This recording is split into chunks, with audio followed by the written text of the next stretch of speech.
Subhanallah, mudah-mudahan kita bisa mengemban amanah ini dengan sempurna. Apa kabar semuanya? Ibu-ibu yang solih, yang solihah, ayah yang solih, anak-anak yang solih-solihah.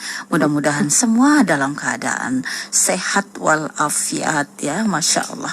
Kita pagi hari ini terus menata agar iman sehat, pikiran sehat, hati juga sehat, Masya Allah. Dan di Kamis ke 4 hari ini Dulur Al-Fitr, tepatnya di hari di kalender yang ke-28 di bulan Januari 2021, kita masuk di kajian parenting bersama Dr. Faizat Rashidah. Masya Allah, hari ini kita melihat sebuah fenomena yang luar biasa. Ada anak menggugat ayahnya di pengadilan karena masalah harta.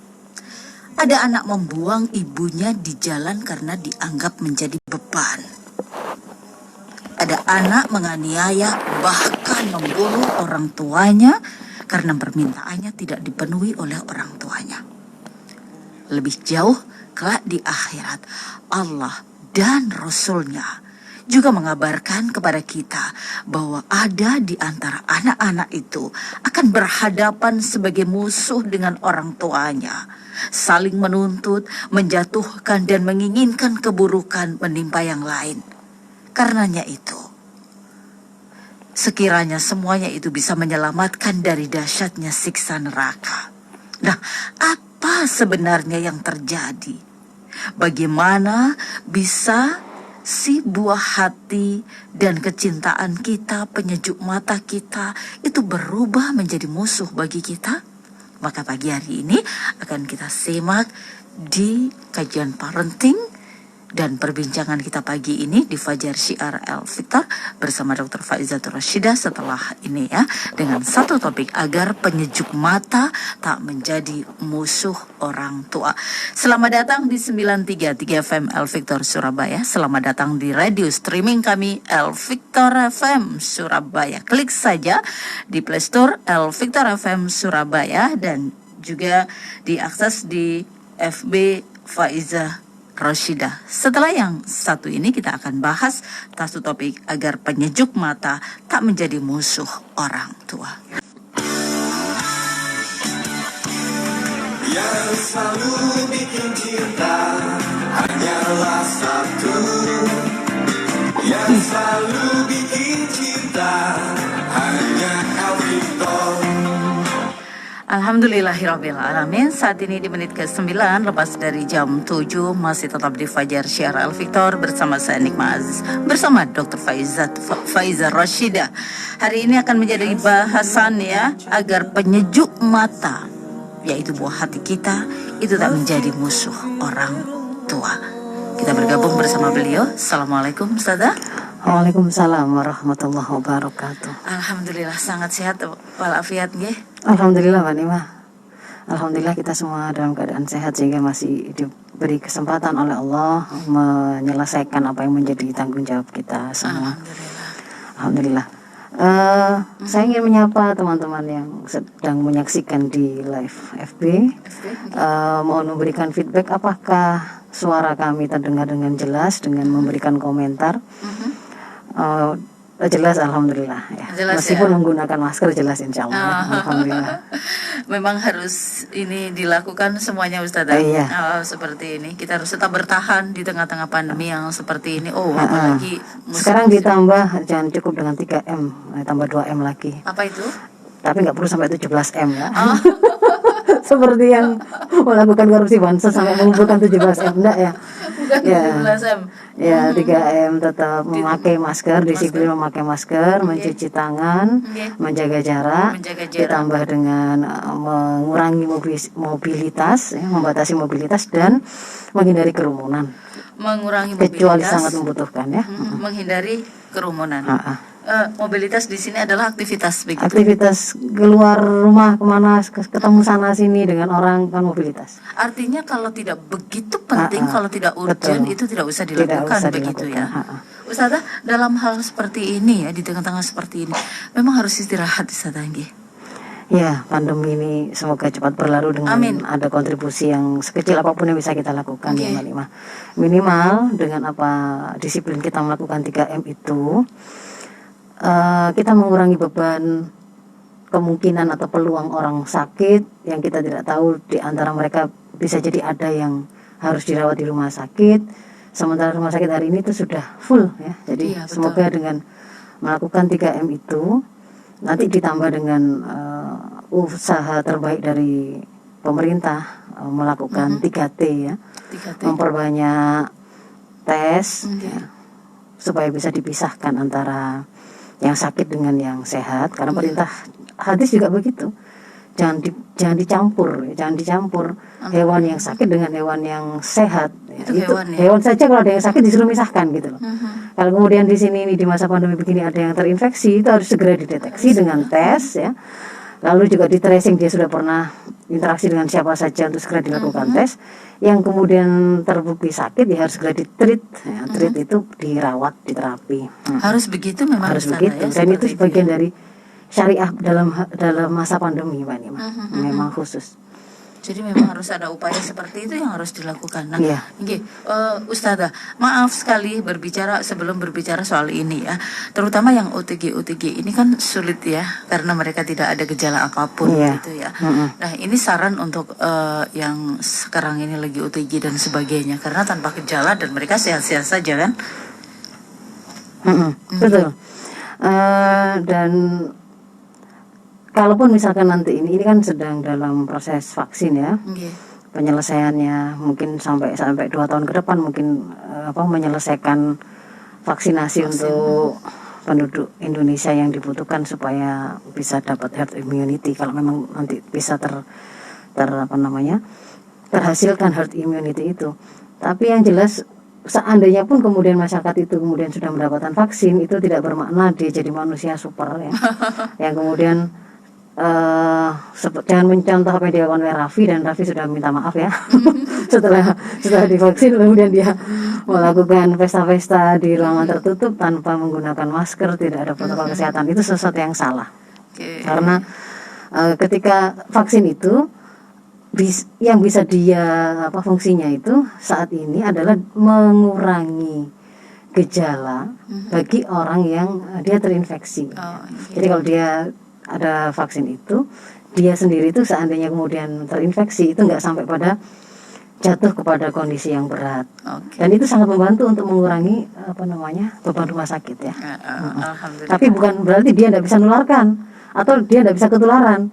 Jadi bisa jadi dia jadi OTG gitu loh, ketularan tapi nggak ada gejala, karena itu tadi kan gejalanya jadi ringan gara-gara dia ini. Ya bisa dipahami ya. Ustazah, terima kasih pencerahannya dan sekarang Iya. kita kembali ke topik tentang agar penyejuk mata ini tidak menjadi musuh orang tua. Topik ini cukup mengagetkan tentunya Ustazah. Penyejuk mata tapi justru menjadi musuh. Iya. Ya. Monggo, Ustazah. Ya, bismillahirrahmanirrahim. Assalamualaikum warahmatullahi wabarakatuh. Waalaikumsalam. Hamdanillah wa sallian ala rasulillah la haula wa la quwata illa billah. Rabbi israh li sadri wa yassir li amri wa hlul 'uqdatam min lisani yafqahu qawli. Amma ba'd. Ibu-ibu, para dulur Victor, Bapak Ibu yang mendengarkan kita ya. Bapak Ibu, para dulur Victor dan teman-teman semua yang menyimak perbincangan kita pada pagi hari ini. Memang sengaja saya tuliskan judul itu ada 2 atribut ya yang dimiliki oleh anak di situ, adalah ketika buah hati atau di situ penyejuk mata menjadi musuh bagi orang tua. Nah, penyejuk mata dan musuh bagi orang tua itu sebenarnya 2 posisi atau 2 atribut yang dimiliki oleh anak yang memang disebut oleh Al-Quran, oleh syariat ya. Yang pertama, kita flashback dulu apa saja sih posisi anak dalam pandangan Islam. Yang pertama, bahwa anak-anak kita itu adalah bagian dari perhiasan dunia. Jadi perhiasan dunia di Al-Kahfi 46 Allah berfirman, al-malu wal banuna zinatul hayatid dunya. Harta dan anak-anak itu memang zinah itu perhiasan kehidupan di dunia. Sama dengan batu permata, perhiasan, uang. Kalau pakai hadis yang tadi disebutkan oleh Mbak Limah ya, ad-dunya mata wa khairu mata'iha al-maratu salihah, itu di situ dikatakan bahkan seluruh dunia ini isinya itu adalah perhiasan. Seluruh dunia ini menyenangkan. menyenangkan. Orang lihat warna-warni, tanaman, bunga, itu perhiasan. Zina, Berzina, perhiasan, mataun, kenikmatan atau kesenangan ya. Mhm. Lihat apa namanya gunung, ya, meskipun tertutup salju atau kemudian padang pasir atau kemudian hijau, semuanya indah. Itu mata dunia, zinatul hayati dunia. Sama juga dalam hal ini adalah anak kita itu. Makanya kemudian karena dia itu perhiasan ya, sesuatu yang berharga, sesuatu yang menyenangkan, manusia itu cenderung memang menyukainya. Seperti yang disampaikan oleh Allah di dalam Ali Imran ayat 14. Di sana Allah berfirman, "Zuyyina lin-nasi hubbus syahawati minan nisa wal banin." Kan gitu kan? Kalau diteruskan, wal qanatiril muqantarah minadz-dzahab wal fiddah wal khail musawwamah wal an'am wal harth. Dihiasi pada pandangan manusia itu kecintaan kepada para perempuan. Para perempuan tadi juga mata dunia. Malah kalau perempuannya solihah tadi di hadis tadi, wa khairum mata'iha gitu kan, sebaik-baik perhiasan itu. Malah itu sebaik Perhiasan. Mau rumah besar dibandingkan dengan wanita solihah kalah. kalah ya. Berlian dengan wanita solihah kalah gitu ya. Padahal wanita itu biasanya ditumpuk-tumpuk, wanita yang suka numpuk ya. Hah? Wanita yang suka numpuk. Maksudnya gimana? Jadi saya kembali ke sini. Perhiasan. Nah, jadi manusia itu memang kemudian dihiasi rasa suka, rasa cinta kepada para wanita, walbanin, anak-anak, dan kendaraan-kendaraan, harta-harta benda yang berupa emas, perak, kendaraan. Ya, kalau zaman dulu kuda-kuda yang bagus, kalau sekarang ya kendaraan-kendaraan itu yang macam-macam itu ya. Kemudian apa namanya? Hewan-hewan ternak itu juga kan kekayaan, dan juga ladang-ladang al-harth ya. Jadi memang posisi pertama dalam pandangan Islam anak-anak kita itu adalah menempati posisi sebagai perhiasan dunia, zinatul hayah. Yang kedua, nah ini yang tadi saya katakan, dia adalah qurrata ayun, penyejuk mata. Sesuatu yang kalau kita lihat itu seneng gitu ya. Padahal belum bisa apa-apa, ngomong nggak bisa, pipis nggak bisa, ya, mengurap nggak bisa, tapi lihat saja sudah senang. Kenapa? Karena dia memang qurrata ayun. Ya, qurrata ayun di dalam Al-Furqan 74 kita kan diajarkan juga untuk berdoa dengan itu, yang Rabbana hablana minazwajina wa dzurriyyatina qurrata ayun waj'alna lil muttaqina imama. Jadi anak-anak itu memang bisa menjadi qurrata ayun, penyejuk mata. Yang lain lagi, posisi yang ketiga adalah ini yang positif-positif dulu ya, biar senang ya. Harus disemangati. Jadi yang ketiga itu adalah bahkan anak-anak kita itu bisa menjadi investasi tanpa batas ya, investasi tanpa batas. Ketika kita sudah tidak ada, itu tetap bisa apa namanya, mendatangkan pahala bagi kita ya. Ketika kita sudah tidak bisa melakukan apapun, ternyata kita masih bisa mendapatkan banyak hal, kebaikan-kebaikan yang ternyata itu berasal dari anak kita, keberadaan anak kita. Itu ada dalam hadis yang disampaikan oleh Rasul ya, riwayat Muslim ya, ya, di antaranya yang mengatakan idza matal insan, atau ada riwayat lain mengatakan idza mata binu Adam in qata'a amaluhu illa min salasah, min shadaqatin jariyah. Jadi terputus amalan seorang anak manusia itu ketika dia meninggal kecuali dari 3 hal. Yang pertama adalah dari sedekah jariyah yang dia keluarkan, kemudian ilmin yuntafa'u bihi, ilmu yang bermanfaat, yang ketika dia mengajarkannya meskipun hanya 1 huruf atau 1 ayat ya, kemudian orang yang diajar itu mengamalkan kebaikan itu, atau dia kemudian sampaikan lagi sehingga orang lain juga mengamalkan itu, mendapatkan kebaikan dari itu. Maka selama ada orang-orang yang mengambil manfaat dari apa yang dia sampaikan, itu akan menjadi ilmu bermanfaat. Termasuk misalnya perbincangan kita ini ya, bermanfaat ya, insya Allah itu juga akan menjadi salah satu sumber investasi ya, tanpa batas, tanpa dibatasi kematian atau dimensi waktu dan ruang. Semoga Allah ridha ya. Amin. Kemudian yang terakhir, wawaladin sholih. Nah, ya da'ulah. Jadi memang posisi yang ketiga dari anak-anak kita itu adalah mereka bisa menjadi investasi tanpa batas bagi kita, yang tidak bisa dijangkau oleh bisa jadi tidak bisa dijangkau oleh yang lain-lain ya, hal yang lain-lain. Karena misalnya kalau kita beramal sholat kita ya, kalau sudah meninggal ya selesai. Puasa kita, haji kita, jihad kita, ketika sudah meninggal ya selesai. Tapi kalau kemudian tetap bisa mengalir meskipun pelakunya sudah tidak melakukannya, tidak ada bahkan tidak hidup, nah itu diantaranya adalah anak yang solih tadi. Itu posisi yang ketiga, anak dalam pandangan Islam. Lalu yang keempat adalah, nah ini mulai ya, ternyata anak-anak kita itu juga bisa menjadi fitnah atau cobaan atau ujian. Memang Allah sebut begitu Iya. ya. Anak-anak itu sebagai fitnah. Iya.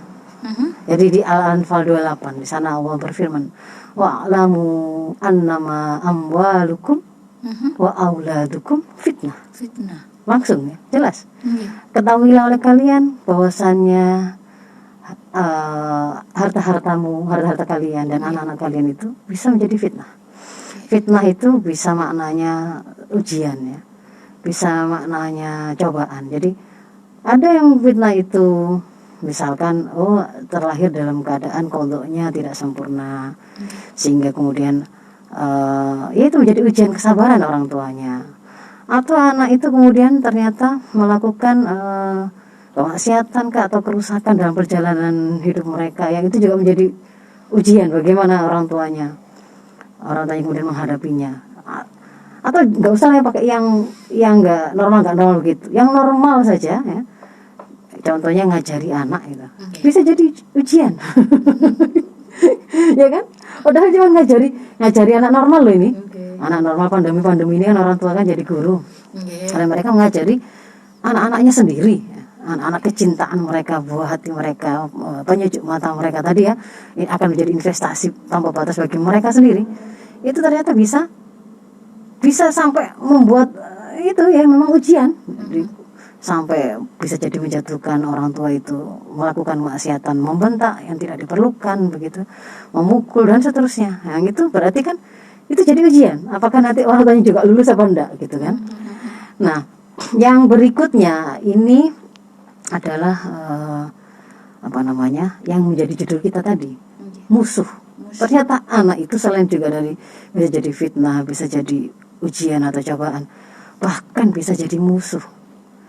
Luar biasa ya. Taghabun 14, di surat Taghabun 14. Taghabun 14 ayat 14. Di sana Allah berfirman, ya ayyuhalladzina amanu inna min, ada inna minnya, ada minnya ya. Inna min azwajikum wa auladikum aduwwul lakum fahdharuhum. Wahai orang-orang beriman, nah ini kita dikasih warning ya. Orang-orang beriman ini dikasih peringatan. Orang-orang beriman. Wahai orang-orang beriman, sesungguhnya di antara istri-istri kalian, berarti nggak semua, ada yang nggak jadi musuh. Tapi di sini kan berarti ada yang jadi musuh, ada yang nggak jadi musuh. Sesungguhnya di antara istri-istri kalian dan anak-anak kalian itu ada yang menjadi musuh bagi kalian, maka waspadalah. Kalau kemudian kita buka tafsirnya, kapan anak-anak kita itu akan bisa menjadi musuh ya?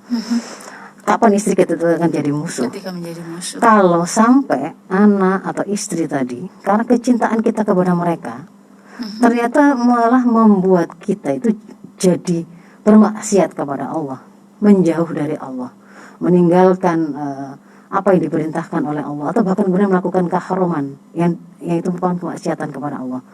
Saking cintanya pada istrinya, yang minta punya jet pribadi gitu ya, direwangi itu tadi, korupsi 17 miliar, dana bansos corona ya, misalkan begitu. Saya tidak tahu itu karena apa itu ya, kayaknya karena disetor dengan itu atasannya itu ternyata ya. Mungkin juga ada yang karena tidak tahan dengan rengean anaknya yang minta diberikan ini itu dan seterusnya. Kalau kemudian sampai kecintaan kita kepada mereka, anak dan istri itu ternyata malah menjatuhkan kita kepada kemurkaan Allah, maka pada saat itulah mereka akan berposisi sebagai musuh bagi kita. Dan musuh ini kalau kita lihat hari ini, ternyata anak-anak kita itu tidak hanya menjadi musuh itu pada waktu di akhirat nanti, Mbak Nima. Kalau yang di akhirat nanti itu pasti. Ya, di dunia ini sudah mulai ada yang jadi musuh. Seperti yang tadi disampaikan oleh Mbak Nima ya. Di awal saya sampaikan Iya. Jadi ada yang kemudian hari ini, kemarin ada seorang anak, 3 orang anak bahkan ya, berkolaborasi dalam tanda kutip menggugat sang ayah 3 miliar ya, di pengadilan. Di pengadilan. Yang jadi penggugat ya anaknya sendiri, yang kemudian jadi penasihat hukumnya anaknya yang lain. Oke. Dan ternyata kemudian sebelum sidang pertama mati anaknya. Ya, gimana itu nanti kalau mati dalam keadaan seperti itu? Masya Allah, ini masalah harta ya. Hanya masalah harta. Padahal Rasul dengan jelas mengatakan kalau memang keadaan itu karena bapakmu butuh, kamu dan hartamu itu punya orang tuamu. Kamu dan hartamu itu Kalau dia punya loh, kalau anak itu punya. maka harta itu sebagian menjadi milik orang tuanya, begitu. Ada hak orang tua di Ada hak situ. orang Ketika tua. anak itu memang punya. Dan orang tua butuh. Dan orang tua butuh, apalagi kemudian sampai mengatakan ya, mengatakan itu kan sebenarnya rumahnya sendiri. Kalau misalnya kasus yang digugat itu rumah orang tuanya sendiri, pada posisi sekarang butuh rumah itu dijual. Lah rumah itu sebelumnya statusnya disewa oleh anaknya, lalu dijual sehingga kemudian dikembalikan uang sewanya. Sebenarnya kan adil yang punya rumah kok. Apalagi ya. Kalau mau begitu ya. Ya, jadi di sini kita melihat ternyata bisa ya anak yang itu buah hati kita. Ada anak membuang ibunya di jalan, Iya, gitu ya. karena ngerasa Dianggap menjadi beban, beban. gitu. Iya. Ya, Tapi maaf loh Ustazah, ada ibu yang membuang anaknya juga, begitu. betul. Masya Allah. Iya. Dan yang ngeri itu kalau kemudian kita sampai membayangkan kita bermusuhan di mahkamah Allah. Ya. Masya Allah. Jadi posisi yang berikutnya anak itu kan amanah. Makanya kan ketika kemudian di situ dikatakan anak itu bisa menjadi kecintaan, penyejuk mata seperti itu ya. Tapi dia bisa sampai jadi ujian, sampai jadi musuh. Kalau kemudian kita itu malah lalai mendidiknya untuk mendekat kepada Allah, akhirnya dia tidak mengenal Allah, dia melakukan kemaksiatan pada Allah, atau sebaliknya gara-gara dia kemudian kita itu meninggalkan Allah, tidak melakukan ketaatan pada Allah, bermaksiat pada Allah, maka bisa jadi pada saat di akhirat nanti kita itu akan berhadapan tidak dalam keadaan penuh kebahagiaan karena berkumpul kembali setelah perpisahan ya, setelah perpisahan kematian. Mungkin kan ada yang mati duluan, ada yang mati kemudian. Lama berpisah. Tapi kalau kemudian ibaratnya reuni ya, reuni itu kan ada kesamaan. Kita itu bisa dipertemukan karena kesamaan alma mater, pernah ikut workshop bareng misalkan. Jadi ada kesamaan lah ya. Kita juga sebenarnya ketika anak itu terpisah sementara di dunia ini, apakah karena sekolah atau kuliah atau mondok begitu ya, luar kota dan seterusnya, luar negeri. Tapi ataupun kemudian berpisah karena kematian, kita masih bisa berharap kita diketemukan oleh Allah kembali, reuni di surganya. Jadi kalau memang ada sambungannya. Gitu ya, Iya. Kembali di sana. Kalau ada sambungannya, Mbak Nima. Apa yang kemudian membawa mereka masuk surga? Itu ternyata adalah sesuatu yang juga kita ajarkan, yang kita amalkan untuk kemudian membawa kita ke surga. Masya Allah. Jadi dia mengenal Allah dari kita. Kita melakukan ketaatan menjadi hambanya yang solih. Kita ajarkan kepada anak kita. Termasuk yang sekarang para orang tua, nak sholat, betul. nak ngaji, Betul. nak belajar, nak sekolah yang rajin dan sebagainya. Termasuk ini adalah amalan yang mengantarkan nanti Iya. ke sana. Iya. Jadi kita ada sambungannya. Ada sambungannya. Anak kita sholat membaca Al-Fatihah setiap hari. Oh, anak saya bisa membaca Al-Fatihah karena saya yang ngajarkan. Oh, Masya Allah. Jangan sampai tidak diajarkan, kan begitu. Jangan sampai orang tua kehilangan kesempatan itu. Padahal kan gampang. Kenapa kok kemudian orang lain yang mengajarkan itu? Iya. Di rumah ya. Padahal itu akan dia baca terus setiap kali dia melakukan sholat. Nah, ayo Fatihahnya diperbaiki. Bagaimana cara membaca Fatihah, bagaimana cara sholat. Nah, jadi anak itu adalah amanah, Mbak Nima. Yang itu adalah amanah ya, posisi yang lain. Titipan. Dan itu sebenarnya merupakan privilege, keistimewaan atau fasilitas yang diberikan oleh Allah kepada kita supaya kita menjadi pihak yang menjadi pengukir karakter anak kita pertama kali. Ketika Rasul menyampaikan mauludin illa yuladu al fitrah ya, tidaklah ada seorang anak yang lahir kecuali dia lahir dalam keadaan fitrah. Fa'abawahu yuhawidani aw yunassirani aw yumajjisani.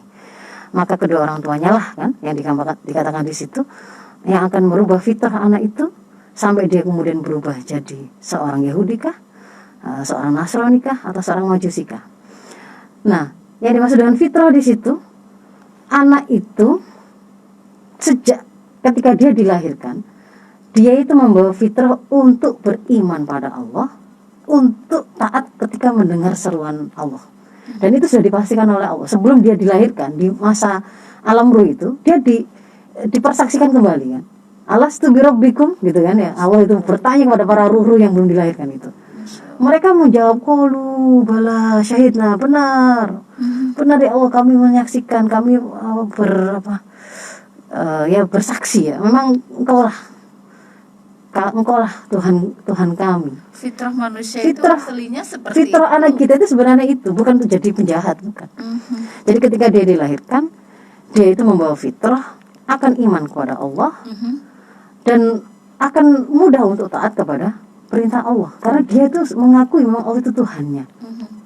Dan kita diberikan oleh Allah keistimewaan yang mencetak ketika orang lain itu belum bisa melakukan cawe-cawe, melakukan ukiran apapun di situ, kita adalah yang bisa melakukannya. Ketika kalau hari ini kita nyalakan itu gara-gara TV, itu gara-gara gadget, itu gara-gara temannya, itu gara-gara gurunya, misalnya begitu ya.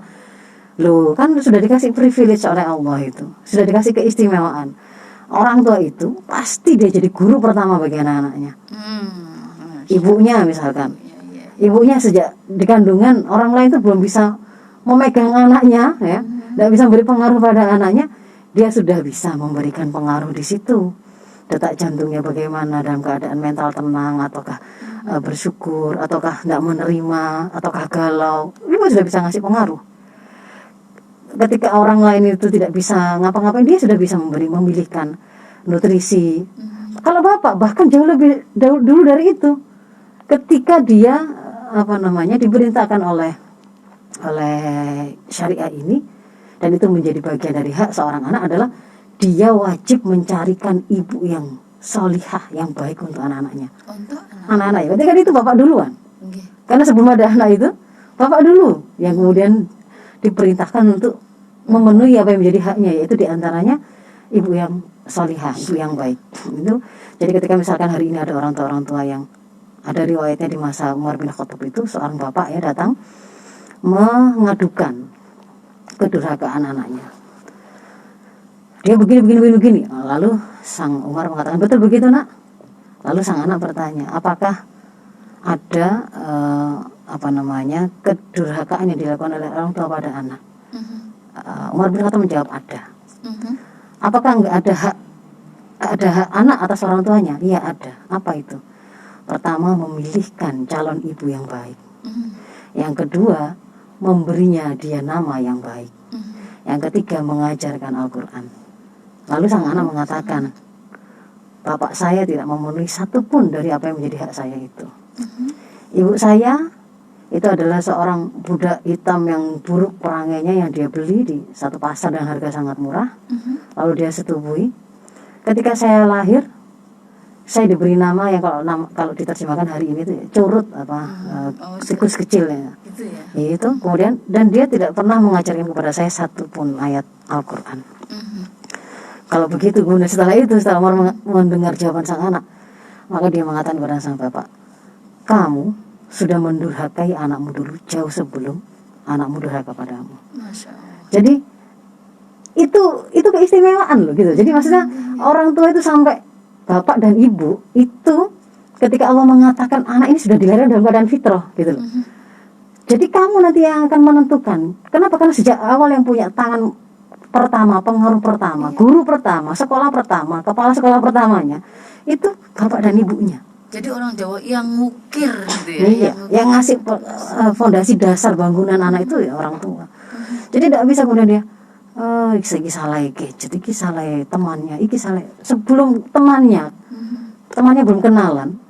Anak itu ketika masih berupa sel itu ya, sel sperma dan sel telur, bapak itu sudah diberi kewajiban untuk pilihkan calon ibu yang baik untuk anakmu. Dan itu jadi hak bagi seorang anak. Masya Allah. dia nanti ketika kemudian tidak mendapatkan, ya dia bisa memintanya itu di mahkamah Allah. Maka pada saat itu kita akan berhadapan sebagai musuh dengan anak kita. Betul ya, bisa Ya. menjadi musuh saling Betul. menuntut begitu, Ustaz. Maka itu yang diperintahkan oleh Allah itu adalah tugas bapak itu, tugas utamanya adalah ku anfusakum wa ahlikum naro. Jadi ya ayyuhalladzina amanu ku anfusakum wa ahlikum naro. Wahai orang-orang beriman, jagalah dirimu dulu. Karena dia nggak akan bisa menjaga lalu mengajak anaknya, memastikan anaknya itu sampai ke surga gitu ya, nggak jatuh ke neraka. Kalau dia itu jatuh ke neraka kan nggak bisa. Maka pertama itu adalah jagalah dirimu, lalu keluargamu itu ya istrimu dan anak-anakmu dari api neraka. Yang api neraka itu adalah bahan bakarnya waquduhan nas wal hijarah, bahan bakarnya batu dan manusia. Yang kalau semakin dibakar batu itu bukan tambah hancur tapi tambah membara, tambah panas gitu. Masya Allah. Ya, lagi-lagi di situ diberi penjelasan yang lebih mengerikan lagi. Alaiha malaikah ghiladun syidadun, ya, dijaga oleh malaikat-malaikat yang keras, yang tegas ya. Nah, yang mereka itu tidak pernah memaksiati Allah, tidak pernah menyelisih apa yang diperintahkan oleh Allah, dan selalu hanya melaksanakan apa yang diperintahkan Allah. Kalau sudah sampai ke situ pokoknya nggak ada harapan lah gitu ya ibaratnya. Jadi kita berharap anak-anak kita jangan sampai jatuh menjadi musuh kita. Bagaimana caranya? Itu tadi. Kalau singkatnya, gampangnya, kita disuruh jadi soleh supaya kemudian kita juga bisa menyiapkan anak kita jadi soleh. Ketika kemudian kita menjadi orang soleh dan anak kita menjadi anak yang soleh, maka di dalamnya itu akan berlaku janji Allah. Allah yang akan menjadi wali bagi mereka. Allah yang akan menjadi wali orang-orang yang soleh. Ya. Itu pernah disampaikan. Iya, kita pernah bahas detail itu. Pada surat Al-Kahfi kalau nggak salah. Jadi wali itu ya pemelihara, ya penjaga, ya yang menjamin urusannya. Ya. Jadi kalau misalkan kemudian kita belajar dari kisah ayat itu dan kisahnya Khalifah Umar bin Abdul Aziz, maka kita akan mendapatkan penjelasan itulah pemberian terbaik, warisan terbaik. Warisan terbaik. Wali di sini dalam mengartikan misalkan kemudian kita di tengah jalan menyiapkan anak kita jadi orang solih itu, ternyata Allah menghendaki kita meninggal lebih dulu daripada anak kita, berarti dia jadi yatim. Tapi ketika kita mati di atas jalan itu, kita dalam keadaan solih dan kita sedang menjalankan pendidikan kepada anak kita, pemberian yang kita lakukan, yang kita berikan adalah ilmu-ilmu yang akan mengantarkan mereka jadi orang yang solih, maka kita akan anak kita juga akan berhak mendapatkan penjagaan wali dari Allah. Meskipun kita tidak meninggalkan asuransi, tidak meninggalkan warisan harta, tapi Allah yang akan memenuhinya. Tidak tahu nanti caranya bagaimana. Yang akan menyelesaikan urusan ini, yang akan membuat anak kita itu akan sampai kepada kesolihannya tadi itu, bagaimana Allah menskenariokan? Apakah bertemu dengan siapa, guru yang mana, orang tua yang kemudian membantunya berikutnya siapa, itu kita tidak tahu. Tapi jadi wali di sini adalah yang bertanggung jawab, yang melindungi. Urusan kita pokoknya sudah kita serahkan jadinya gitu, akan diambil alih oleh Allah, Kita kan walinya, akan diambil alih. Maka kita bisa meninggalkan dunia pun juga dengan sebuah ketenangan. Masya Allah. Tapi kalau kemudian kita tinggalkan harta, belum tentu.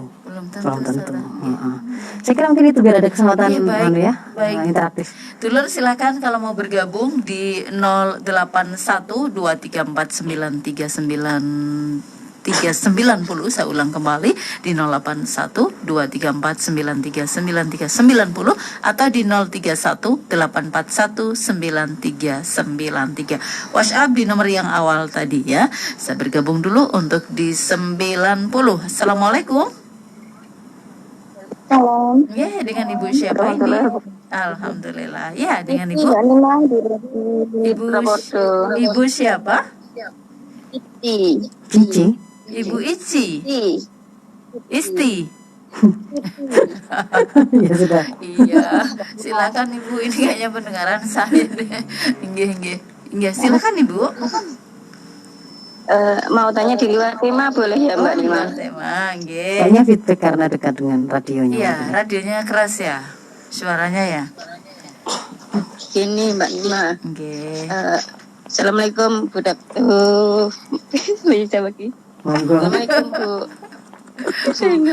Bu Dokter Faiza, Ustazah Dokter Iya, Bu Faiza Dokter Faiza. Rashidah. Bu mau tanya Waalaikumsalam. gini, misalkan kita ikut bisnis multi level gitu haram apa enggak Bu? Oh, bisnis multi Oh, level ya. penjelasannya butuh satu Iya. sendiri ya. Betul. Nggih, boleh Ustazah nanti. Satu nggak kursus apa-apa. sendiri ya. Nggih, nggih, nggih.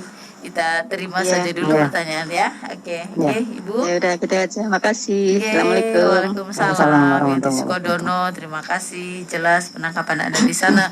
Yang lain silakan juga masih bisa bergabung di 081234939390 atau di 0318419393. Baik, dulur Alfitar, nanti kita akan kembali setelah pesan-pesan berikut ini.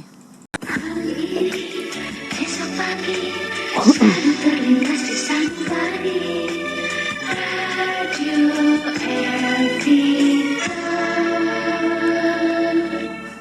Saat ini di menit ke-45 masih ada waktu yang mau bergabung, mau bertanya, mau konsul, silakan bersama Ustazah Dr. Faiza Rashidah. Sering Aziz bersama Mas Helmi hari ini menemani dulur Al-Victor semuanya. Iya, Mas Helmi lancar semuanya? Oh, lancar. Lancar ya? Lancar Alhamdulillah. tersendat. Tersendat. Kalau kemarin saya Ini perlu cekrek juga gitu. disampaikan ini Kenapa? di bawahnya Hah? Telwaru itu. Nggih. Heeh. Itu kan ada dua lintasan jalan tol. Dua-duanya Macet. jalannya, wah dan jalannya Rusak. Oh ya, tadi saya waktu berangkat juga gitu ya. saya nggak lewat situ, saya lewat Rungkut ya. Oh, gitu. Jadi masih banyak pagi lengang, banyak kenangan-kenangan dan banyak jalan rusak. Iya, Maka banyak kemudian jalan saya tadi rusak. kepikiran gini, nanti kalau memulai di El Victor saya tak menyampaikan doa gitu ya. Semoga kita dikaruniai oleh Allah pemimpin yang sayang dengan rakyatnya, yang sangat takut kemudian membahayakan rakyatnya sebagaimana Umar Amin. yang dia sangat takut kalau sampai ada hewan loh ya, dia binatang jatuh terperosok di lubang karena jalan yang tidak dia siapkan dengan baik. Jadi itu adalah nikmat yang luar biasa kita kalau punya pemimpin seperti Amin. itu ya. Amin, ya Rabbal Alamin. Dan kemarin pemimpinnya ini ngomong kemarin. kenapa? Kemarin pemimpinnya ngomong, Oh gitu. katanya anggarannya berbagi untuk memperbaiki ini. Oh, Amin. pemimpinnya yang rangkap jabatan itu, Yang sini yang rangkap jabatan bukan dengan menteri sosial. bukan wakil gubernurnya. Oh, yang di sini. Kan ini harus Iya. jalannya jalan provinsi. Jalan provinsi ya. Oh iya, heeh. Karena Dan kemarin ini saya juga- lihat di berita yang pemimpin kita di kota ini itu kan lagi sibuk juga kemarin ikut angkat-angkat pohon itu di daerah bencana. Oh iya, iya. Ya, tidak perlu seperti itu sebenarnya. Tidak perlu ikut-ikut bungkus nasi, tidak perlu ikut-ikut mengangkat kayu, tapi Ingin dekat dengan masyarakat, tapi rakyat benar-benar urusannya terkelola dengan baik. Gitu. Amin Yang ya Rabbal diperlukan ya. Alamin. Iya. Mungkin kemarin juga ini saya kemarin terjebak di tol itu sangat lama sekali dari Gresik ke sini Mas Helmi berjam-jam gitu ya. Ternyata ada sedikit longsor begitu di tol itu di Dupak ke arah Dupak, ya. Waru itu ya. Ya. Sedikit tapi masya Allah Ya, pengaruhnya luar mempengaruhi. biasa, masya Allah. Mestinya jalan tol cepat ya, tapi akhirnya kan harus ngerem semuanya. Waduh, ini kalau pulangnya lewat tol ini paling subuh ya nyampe sana itu ya. Mbak Nima ini apakah boleh kalau ada teman yang di Facebook ini bertanya lewat komentar? Oh boleh. Ya silakan. Ya. Oh, gitu Kalau ya. ini ada yang bertanya, apa bisa bertanya lewat komen di Facebook ini? Saya sekalian jawab di sini, silakan dituliskan aja. Tapi ini Ha-ha. Ustazah, saya menjawab. Sambil kita tunggu, kita jawab dulu yang dari Oke. telepon dulu ya. Ya, itu terus kemudian saya ingin menyampaikan yang di WhatsApp ini sekalian dulu nanti bisa menjawab sekalian Ustazah ya. Oh, ya. Assalamualaikum Mbak Nikma, Mas Helmi, saya mau tanya, ini seorang bunda sepertinya, gimana cara menghadapi seorang anak yang datang ke ayahnya kalau hanya ambil jatah bulanannya saja dan saat ayahnya sakit pun nggak pernah menjenguk sampai saat ini. Posisi anak sudah kerja, jadi komunikasi ke ayah kalau hanya minta uang saja. Posisi ayah sudah bercerai dan ayah ibu masing-masing sudah menikah. Ya, tidak layak dilakukan Nggak layak oleh anak. dilakukan ya. Oleh anak yang solih tidak akan melakukan begitu. Berarti Justru meskipun ketika besar harus dinasehati Ustazah. iya, masih ada hak untuk menasihati orang tua. Jadi kalau anak itu sudah dewasa dan dia berharta, ya, dan hartanya itu ternyata cukup untuk ngurusi dirinya dan juga memenuhi kebutuhan orang tuanya, maka salahnya justru kebutuhan orang tuanya itu dia jamin, bukan malah dia sudah kerja tapi malah tetap ada jatah. Saya ini sebagai anak ada jatah gitu. Sama sebenarnya orang tuamu itu juga punya hak. Malah kalau Rasul bilang kan, kamu dan hartamu itu milik ayahmu. Kalau ibu ketika seorang anak bertanya kepada Rasul, saya menggendong orang tua ibu saya itu dari tempat tinggal saya ke sini berkilo-kilo sampai ke untuk haji ya. Apakah itu sudah cukup untuk membalas jasa ibu saya? Tidak satu persusuannya yang dia berikan. Masya Allah. Jadi ya memang tidak layak kalau kemudian di situ itu anak yang dia punya kewajiban birrul walidain, ya, berbuat baik atau berbuat kebajikan kepada orang tuanya. Jadi dia justru tidak dituntut atau wajib menyerahkan piagam kelulusan. Tidak harus tertentu gitu, tetapi Anda harus memiliki adab yang baik. Birrul walidain itu bahkan kalau perintahnya itu persoalan yang mubah, itu jadi wajib jatuhnya bagi sang anak. Ustazah, berarti meskipun anak ini sudah besar, bunda siapapun ya tetap harus menasihati, siapa tahu Betul. hidayah Allah itu lewat dari situ ya. Anak suami adalah anak kita. Seandainya ini posisinya sama-sama bercerai tadi kan ya, Iya. maka masing-masing anak itu jadi punya 4 orang tua, 4 betul. ya kan? Orang tua. Jadinya kan harusnya malah banyak yang memperhatikan. Nah, faktanya yang sering terjadi malah Sebaliknya. semuanya nggak ada yang ngereken. Nah itu ya. Mungkin apakah ini akumulasi dari kesalahan anak barangkali setelah orang tuanya broken begitu. Ya, meskipun orang tua kita itu melakukan kesalahan pada kita yang sangat berat, Nggih. bahkan seandainya pun orang tua kita itu posisinya adalah seorang kafir, Nggih. itu tidak menghapus hak untuk mendapatkan perlakuan baik dari Anaknya ya. Iya. Insyaallah, gitu. Masya Allah. Jadi, orang tua. tapi berarti nggak adu dong. Nanti di hadapan Allah ada perhitungannya sendiri. Keadilan itu ada, nggak akan kelewatan kalau menghitungnya, nggak akan salah. Kalau kamu menghitung-hitung, pada waktu aku kecil ditelantarkan, pada waktu aku begini, pada waktu saya sakit nggak direken, kamu hitung, kamu catat dengan bagus, catatan Allah jauh lebih bagus. Dan semuanya akan dibalas dengan keadilan Allah. Begitu. Tapi bahwa bapak itu punya kewajiban, orang tua punya kewajiban pada anaknya, tapi anak juga punya kewajiban pada orang tuanya. Tidak berarti ketika orang tua kita atau pihak lain itu mengabaikan kewajibannya pada kita, maka kewajiban kita menjadi terhapuskan. Kan tidak? Sama dengan posisi istri yang mendapati suaminya bermaksiat pada Allah. Dia minum khamar gitu ya. Minum khamarnya dia itu di hadapan Allah tetap tercatat akan menjadi kemaksiatan. Tapi tidak berarti ketika dia itu orang yang bermaksiat kepada Allah, dia tidak sholat misalkan, mungkin agak banyak ini yang nggak sholat gitu ya. Terus itu menjadi alasan atau menjadi hal yang menggugurkan kewajiban kita untuk taat pada perintahnya yang mubah. Ambilkan teh, buatkan kopi, bikinkan makanan ini. Itu kan nggak ada yang maksiat itu perintahnya. Maka jatuhnya tetap wajib bagi istri untuk mentaatinya, meskipun si suaminya tadi itu nggak sholat itu ada urusan dia dengan Allah. Kalau kemudian misalnya kemaksiatan yang kemudian dia temukan pada suaminya itu sampai membuat dia kesulitan untuk terikat kepada syariat Allah, misalkan dia itu zina, homer, yang saya itu nggak akan rela gitu, nggak akan nggak kolu gitu taat pada dia. Kalau begitu lebih baik melakukan cerai. Oh, gitu ya. Baik, nanti kita akan lanjutkan kembali. Ini ada Bu Muzayyanah yang ingin bergabung. Masih ada waktu ya Mas Helmi ya? Assalamualaikum. Waalaikumsalam warahmatullahi wabarakatuh. Dengan Bu Muzayyanah. Silakan.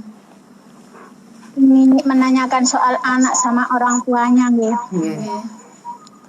sebagai Mbah. Anak saya itu bercerai, terus anaknya itu ikut saya, jangan ibunya. Terus sama orang tua laki-laki itu dari kecil sampai sekarang itu saya kelas 2 SMA tidak pernah dinafkahi sepeser pun oleh ayahnya. oleh ayahnya. Nggih. Terus kalau saya suruh kamu sekali-sekali datang ke ayahmu, Iya. biar nggak usah minta uang, datang aja. Gimana reaksinya? Pernah sekali ada Iya. Pak duit, bilangnya selalu itu, bilang Linda nggak minta uang ya. Gitu. Maksud saya itu biar ada perhatian, biar Iya. ada penyambungan. Sampai Iya. anak kecil itu ketemu ayahnya, waktu ayahnya datang ke rumah saya, mau nikah minta surat ke sini. Itu anaknya itu lari. Sampai waktu bercerainya KDRT sama anak saya. Nggih. Terus saya itu sering Ya baik, Iya, iya. Ibu yang kemudian Bu Zainah, maaf ya karena waktu yang ingin ditanyakan kemudian. saya ini harus bagaimana mengajarkan cucu saya ini Oke. biar dekat sama tuanya. Antus bangun Ya. Iya, iya. Waalaikumsalam. Ya, salam betul. Begitu Ustazah. Jadi perlakuan buruk apapun kepada kita, gitu, apa kejadian buruk yang kita alami itu akan menjadi pilihan bagi kita. Pengaruhnya nanti itu seperti apa, mau jadi positif atau negatif. Kita pernah mengalami KDRT gitu ya, misalnya Mbak Nimaya. Nggih. Kalau kemudian kita bersikap dengan tidak tepat dan kejadian tersebut itu tetap kita simpan sebagai sebuah penyakit yang kemudian karenanya ada alasan bagi kita untuk melakukan pembalasan, maka pada saat itu nanti kita akan tumbuh menjadi orang tua yang mengulang kesalahan orang tua kita. Tapi kalau kemudian kita tidak menghapus masa lalu yang menyakitkan itu, ada dalam catatan lembar hidup kita itu ada catatan itu kita pernah disakiti itu. Tapi kita bisa bersikap dengan tepat. Bersikap dengan tepatnya itu kalau dalam hadis itu kan, kalau itu kejadian yang bagi kita itu menyenangkan, kita bersyukur. Kalau yang kita memandang itu sebagai sesuatu yang menyedihkan atau kesulitan atau ujian, kemudian kita bersabar. Ada catatan itu dalam perjalanan hidup kita, ada lembaran itu. Kita tidak sobek, nggak bisa disobek karena sudah membentuk. Itu ada dalam perjalanan kita, entah pada tahun keberapa kan ada itu tadi ya. Pada waktu umur 7 tahun atau berapa tahun tadi, itu nggak bisa dihilangkan dari hidup kita. Ada goresannya sudah di situ. Tetap saja dia di situ. Tidak perlu juga dihapus. Tidak bisa dihapus juga. Dihapus itu mungkin malah akan merobekkan bukunya, ibaratnya merobek kepribadian kita. Tetap ada di situ, tapi karena kemudian kita itu sudah bisa meletakkannya dengan sikap yang tepat, kita buka lembaran baru. Dibuka lembaran baru. Jadi ibu yang harus saya lakukan apa? Tadi kan gitu kan ya. Tetap ajarkan anak itu dengan kebaikan. Apa yang memang intinya itu mendekatlah pada Quran, mendekatlah pada Islam, mendekatlah pada syariah. Cari tahu bagaimana syariah mengajarkan tentang hak dan kewajiban anak pada orang tua dan sebaliknya, orang tua kepada anak. Ajarkan itu kepada anak, didik dia jadi soleh. Sudah Allah yang akan jadi wali dia. Kalau sekarang itu kemudian ini nggak ada yang menjamin nafkahnya, Allah yang akan menjamin. Entah bagaimana caranya. Dia pertemukan dengan orang-orang, dengan siapa. Itu sebenarnya bagian dari skenario Allah menjadi walinya. Cuman syaratnya memang dikatakan harus jadi soleh dulu, karena yang Allah menjadi wali bagi mereka itu adalah ketika dia soleh. Jadi dia harus soleh dulu. Ajarkan anak itu untuk jadi soleh. Apa yang kemudian dialami yang itu merupakan keburukan-keburukan dari orang tuanya, ketika anak diajarkan syariat, jadi dia akan tahu itu salah. Kalau salah begini loh sakitnya, dia sudah pernah mengalami begini loh kemaksiatan itu. Kalau kemudian dilakukan, efek kerusakan itu seperti ini. Maka apa? Jangan sampai melakukan. Berarti kan jadi bagus ya. Nanti dia nggak akan mengulangi itu ke bawah. Tapi kalau yang belum selesai dengan itu, dia dibentak, dia akan membentak. Bapak bentak ibunya, ibu gak terima, bentak anaknya bentak koncone gitu ya, muyar ya. Nanti dia jadi besar, jadi orang tua, dia bentak anaknya lagi, nggak selesai. Jadi lingkarannya kita meninggalkan pengaruh buruk karena kemaksiatan ini yang kita wariskan. Jadi putus di situ. Bapaknya rusak, itu akan ada pertanggungjawabannya di hadapan Allah. harus diputus. Tapi diputus pengaruhnya. Jangan sampai buat tiru, jangan sampai rasa sakit hatimu membuat kamu mengulang kesalahan yang sama. Itu yang harus ditanamkan oleh sang sang nenek ini kepada nenek anak. ya, Iya. nenek Muzayana Iya. ya. Oke, Ustazah, ini ada pertanyaan di saya ini ya ini Mas Helmi ke SMS ya. Berbagi untuk SMS tadi, WhatsApp sudah, telepon sudah, ini SMS. Ustazah, ini seorang bunda sepertinya. Maaf ya, lain persoalan lagi. Mulai masalah lagi. Ini masalah anak angkat. Ustazah, apakah orang tua angkat itu lebih kuasa daripada ibunya yang mengandung dan melahirkan? Karena selama ini saya merasa dimusuhi, tapi memang saya nggak berdaya. Akhirnya hanya mengalah meskipun harus menderita, harus menahan, dikucilkan. Terima kasih. Orang tua angkat ini maksudnya ibu tiri. Tidak dijelaskan. Mungkin dia ibu tiri atau diambil begitu karena dia merasa Anaknya diambil orang. anaknya diambil orang. Lalu yang ceritain tadi kan ibu angkatnya, yang dia merasa diabaikan atau ibu kandungnya? Ini ibu kandungnya. Oh, justru Ini ibu kandungnya. karena ibu kandungnya kok merasa ibu angkatnya yang karena yang rambut yang kemudian berkuasa. Oh ya, berkuasa. oke. Ibu Ya. kandungnya merasa tidak berdaya. Oke. Oke. Ya. Jadi Dulu pengasuhannya gimana? Diangkat sejak itu diangkat ya, Ustaz. ya diangkat. Hukumnya diangkat. Berarti yang ngasuh kan ibu angkat ya? Iya, ibu Iya, angkatnya. makanya ditanyakan itu. Jadi kayak seperti saya mengasuh Ahmad sejak 4 bulan, Makanya 14. kemudian sebuah pertanyaan begini Ustazah, apakah ibu angkat itu lebih berkuasa begitu ya, lebih berkuasa daripada ibu kandungnya begitu pertanyaannya yang melahirkan. Berarti anaknya sudah diangkat orang lain. Dulu itu ada Ahmad pertanyaan, ya? dulu ada pertanyaan gini Mbak Nima dulu tuh. Ibu angkat ya. Ustazah, kalau saya yang ngajarin pada anak, kalau anak saya itu berdoa, Rabbil firli wali walidayya warhamhuma kama rabbayani shaghira itu ya. Iya. Itu doanya tuh nyampe ke saya, Atau- ibu angkatnya yang ngajarin itu atau kok ibunya kandung gitu kan ya. Oh iya, betul. Itu pertanyaan yang saat itu membuat saya itu cukup tersentak. Kenapa? Karena Iya, saya posisinya juga ibu angkat, tapi kok juga nggak pernah kepikiran begitu. Nggak pernah punya kepikiran begitu. Jadi begini, kalau mau berhitung-hitung tentang apa yang kita lakukan, kebaikan yang kita lakukan, Allah itu punya catatan lebih detail tentang semua kebaikan yang kita lakukan. Jangan khawatir. Artinya bisa ditutup. Nggak usah diutak-utak, nggak usah pakai dihitung-hitung. Wah, Allah punya perhitungan yang lebih bagus. Sudah begitu dijanjikan oleh Allah, kebaikan itu akan dilipat gandakan dengan balasan yang berlipat-lipat, gitu loh. Jauh lebih besar daripada yang kita lakukan. Nah, ini ada anak angkat, bisa sampai doakan orang tuanya, gitu loh ya. Dengan doa yang diajarkan oleh Islam itu gara-gara ibunya yang ngajari. Mendane kebaikannya itu seperti apa, gitu loh harusnya itu. Dan tidak usah khawatir, nanti Allah bagaimana cara membalikannya kepada kita, terserah Allah. Terus nek beramal itu ya sungguh gak usah dihitung-hitung. Enggak seperti dia matematika. Nggak akan nyasar ya? Gak akan nyasar. Allah itu ngitungnya malah lebih detail. Berdua atau gini, Iya. Allah alam bisa. Betul. Nah, itu dulu ya. Sekarang yang saya masuk ke pertanyaannya. Jadi gini, kalau ada ibu tiri atau ayah tiri, sebenarnya bagi anak itu orang tuanya loh ya. Oh, apalagi sudah menikah dengan bapaknya, sudah menikah dengan ibunya. Masing-masing itu orang tua kalian gitu loh. Ini anak-anak ini ya. Jadi Anda itu punya orang tua, kalau misalkan masing-masing akhirnya yang setelah bercerai itu menikah lagi, punya orang tua 4. Itu orang tua semuanya punya hak, semuanya juga ada kewajiban. Jadi ada hak untuk mendoakan, untuk Iya, biaya hidup, iya. kemudian nanti hasilnya juga Iya. Itu anak kalian. Itu bapak Iya. Lah terus untuk yang kalau orang tua asuh dan orang tua kandung bagaimana? Ya itu tadi.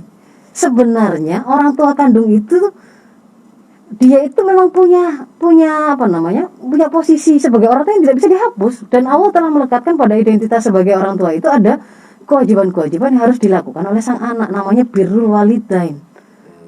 Begitu loh. Nanti kalau kemudian dia itu menikah, dia punya orang tua lagi kan, mertua. Itu juga begitu. Nah, kalau kemudian di sini ada orang tua angkat yang kemudian melakukan kebaikan kepada dia, merupakan kemakrufan bagi dia, seharusnya dia membalasnya dengan kebaikan. Itu saja levelnya adil gitu, dia berbuat baik lalu dibaiki, dibalas dengan kebaikan itu adil gitu. Yang diperintahkan itu malah yang lebih disukai ahsan. Lebih baik lagi yang harusnya dia lakukan. Aku di sekolah norek, masya Allah gitu, misalnya begitu ya, hanya sekolah tok lagi, itu nggak nyeboi, nggak anu ya, cuman yang sekolah tok dibiayai, kuliah tok itu sudah ketok gede nih. Itu kemudian jangan orang tua, kayaknya orang tua yang itu sudah kayaknya Lupa. nggak ada kaitannya dengan kesuksesan saya. Yang kesuksesan saya itu yang ini, orang tua yang Merawat yang salah kalau kayak setelah begitu. Salah. Semua kebaikan itu bagi pelakunya ya, nggak usah khawatir, nggak akan ada yang sia-sia dari kebaikan yang kita lakukan. Jadi kalau mau ditanyakan itu mana yang lebih berhak untuk didengar, anak, orang tua asuh atau orang tua kandung? Ya nggak bisa. Orang tua kandung itu punya hak yang nggak dimiliki oleh orang tua asuh. Orang tua asuh itu dia punya kelebihan karena riayah, karena ngeramutnya, karena pembelanjaan yang dia lakukan, kecintaan yang mungkin ya dia lakukan, itu juga akan ada imbalan di sisi Allah begitu loh. Ada keutamaannya. Ustazah. Kayak Rasul ketika mengatakan ana wakafil yatim seperti ini gitu kan ya, seperti saya dan penjamin anak-anak yatim itu akan seperti ini, seperti dua jari ini di surga, antara beliau mengatupkan antara jari telunjuk dan jari tengah. Jejer Iya. dekat ya. Padahal cuman itu tadi loh, ngeramut anak yatim, nggak harus jadi anak angkatnya, Iya.